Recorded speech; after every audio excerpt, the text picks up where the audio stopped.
Welcome, friends, to an extra special episode of A VGM Journey. And I'm your host, The Messenger. The track that we're playing in today's show is Happy Adventure, Delightful Adventure from the game Super Mario RPG Legend of the Seven Stars. And it was composed by Yoko Shimomura. This is going to be a real special episode and focusing on a Super Nintendo soundtrack that I really love. And that this is in honor of the remake of Super Mario RPG that just came out. And that this episode will release alongside the BG Mania episode, which was a focus on the remake of Super Mario RPG that I happened to guest on. So I'm really excited for you guys to check this show out and also that show. We're also going to break format for this show because I'm going to be playing the same exact tracks from that show and that they will be played in blocks. And that the tracks themselves are going to be in a mostly chronological order.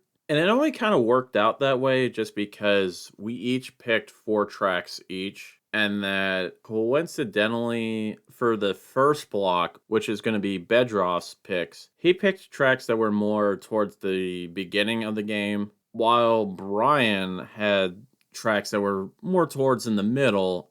And then my block, which is going to be the last one, are going to be tracks from towards the end of the game.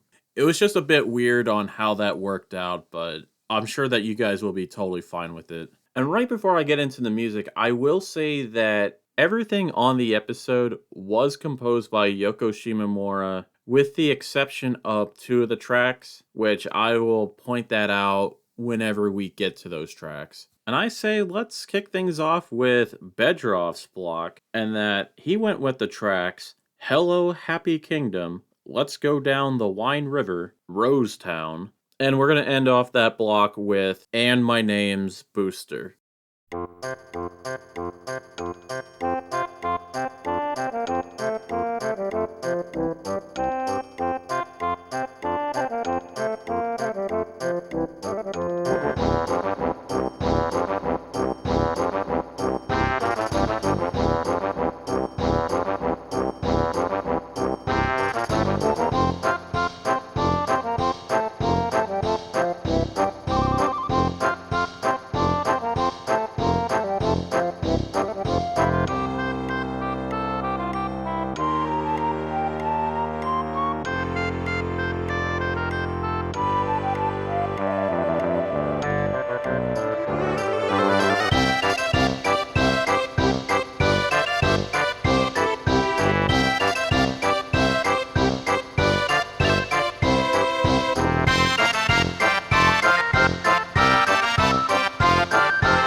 That block of tracks that were picked by Bedroth were Hello Happy Kingdom, followed up with Let's Go Down the Wine River. After that was Rosetown, and then we ended the block with And My Name's Booster. Bedroth picked a pretty solid set of tracks, starting with Hello Happy Kingdom, which it is the theme for the Mushroom Kingdom, which is the first town that you visit in the game. And that the theme is pretty fitting with its comforting sound mixed with a very regal sound, which makes sense because this is the home of Princess Peach. And one of the locations that you could explore in it is the Mushroom Castle, which I thought was really cool. And though I think the track is pretty amazing on the remake, this original version I think still holds up quite a bit, just like a whole lot of the other tracks. Soon after dealing with some issues and some problems and exploring the Kiro sewers,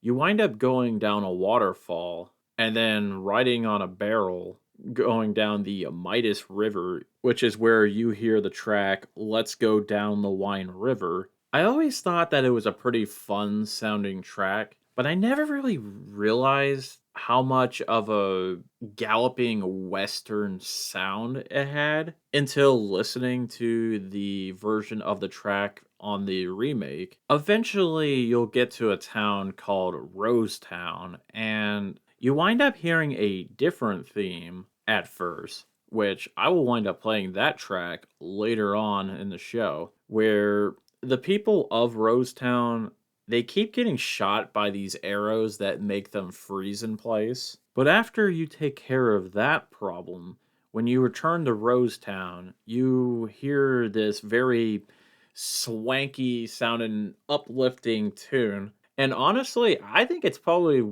up there as like my top five favorite track of the soundtrack. So I don't know, it always brings a big smile to my face. And then we wind up pulling a complete 180 with And My Name's Booster. Is sometime after that, you go to a place called Booster Tower, and it starts off with a different theme, a more relaxed kind of theme. But then you wind up meeting Booster, who's this kind of a weird guy who reveals that he's planning on marrying this princess that fell out of the sky, which happened to be Princess Peach. And the track itself kind of has a sleaziness to it, very jazz oriented too. We're going to move on to our next block of tracks, this time being picked by Brian. And he went with the tracks Fight Against Monsters, followed up with Still, the Road is Full of Dangers. After that is Beware the Forest Mushrooms. And then we're going to end his block with Fight Against Culex, which that track was actually composed by Nobuo Uematsu.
That block that we just listened to, that was Brian's block with the tracks Fight Against Monsters, Still, The Road is Full of Dangers, Beware the Forest Mushrooms, and ending with Fight Against Culex. Fight Against Monsters is the normal battle track for the game, and it's going to be the track that you wind up listening to the most. And for it being a short loop, I really don't get sick of it. But I do appreciate that in the remake of Super Mario RPG, Yoko Shimomura really expands on the track and still keeps the fun vibe, just like the original. And it was really cool that we followed that up with Still, The Road is Full of Dangers. And I mean, you guys just listened to the remake version on the show on the last episode. So actually, at the time of recording that episode, I had no idea what the BG Mania track list was going to be. So it was really cool to have that track pop up on the show again.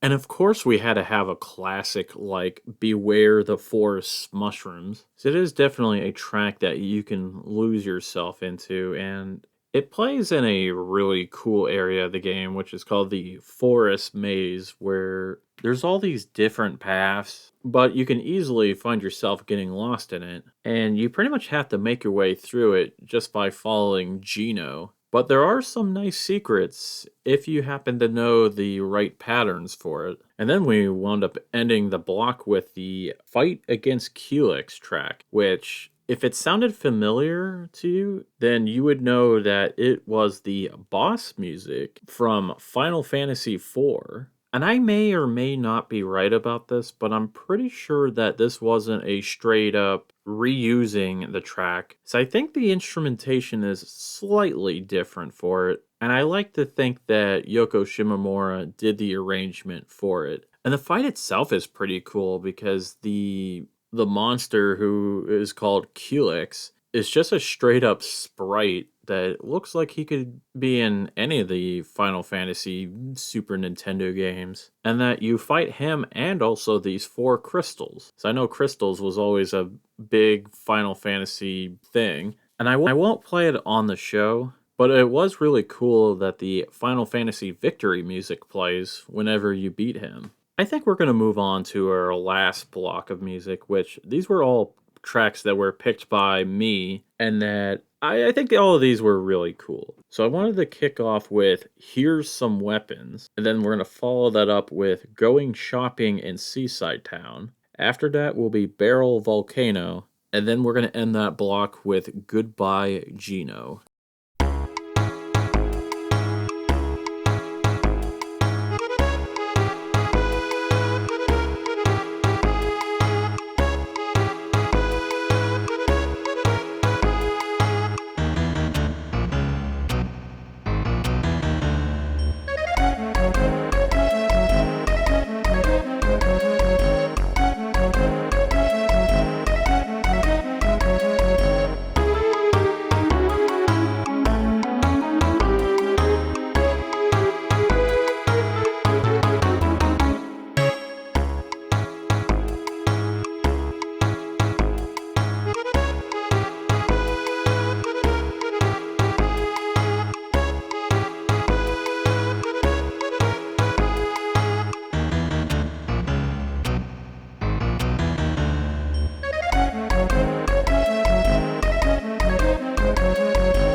That awesome last block that you guys just listened to consisted of Here's Some Weapons, followed up with Going Shopping in Seaside Town. After that was Barrel Volcano, and then we ended it with Goodbye Geno. Here's Some Weapons is a really cool track, and I've always associated with the antagonist of the game, which is Smithy and the Smithy gang, and that the track itself plays whenever they're causing any kind of problems. And that it does have a motif that plays in a few other tracks, and it's usually involving the Smithy gang. And what's really cool is that for a few of the towns, the first time that you go there, this song will be playing, but whenever you solve the problem that town is facing, when you go back to said town, then there'll be a new track that plays, such as Going Shopping in Seaside Town, with its fun, drunken sounding tavern music. I don't know why, but that track always brings a big smile to my face whenever I listen to it. So now that I think about it, it does kind of pull a big 180, going from a pretty miserable sounding track like Here's Some Weapons, and then it turns into a real fun and exciting track like Going Shopping in Seaside Town. Later on in the game, you wind up going to Barrel Volcano, and I always thought the track for Barrel Volcano to be pretty underrated. So, I mean, that bass was really cool, even though the track itself and the location is hot, hot, hot. But then we ended that block with a track that you guys have heard plenty of times if you listen to past episodes of the show, and on BG Mania I've went out and said that this track is, I think, hands down one of the best pieces of video game music I've ever heard in my life. Definitely top 5 for sure. So I don't know, I always found it so moving. And I will admit that it does get me a little teary-eyed sometimes. And I really don't want to say too much about the context of it just because of the remake, and a lot of people are going to be playing the game for the first time ever, and I just feel as though maybe it's just a special moment that should, I think it can wait. And I'm thinking it's about that time of the show where we kind of wrap things up. So if you like what you've been listening to, have your friends check out the show on Apple Podcasts, Google Podcasts, Spotify, Stitcher. Oh, wait, I completely forgot that Stitcher's not a thing anymore. Whatever podcasting service that you can think of, I'm more than likely going to be on there, just not Stitcher. And we're also on TerraPlayer now, which is home to a bunch of video game and video game music podcasts. It's definitely worth a look. You can email the show at vgmjourney@yahoo.com. And you could also check us out on X at VGM Journey. We also have a Discord server for the show, which I will provide a link for that in the show notes, where you could hang out with your fellow VGM journeymen and talk about games, music, and even look at some cool art. We're also going to play things out with one more track, and, well, it's The End. I mean, that's the name of the track, The End. And I like to say that it is composed by Koji Kondo, since it uses the Super Mario Bros. Overworld theme, and that this arrangement was done by Yoko Shimomura. So have a good one, everyone.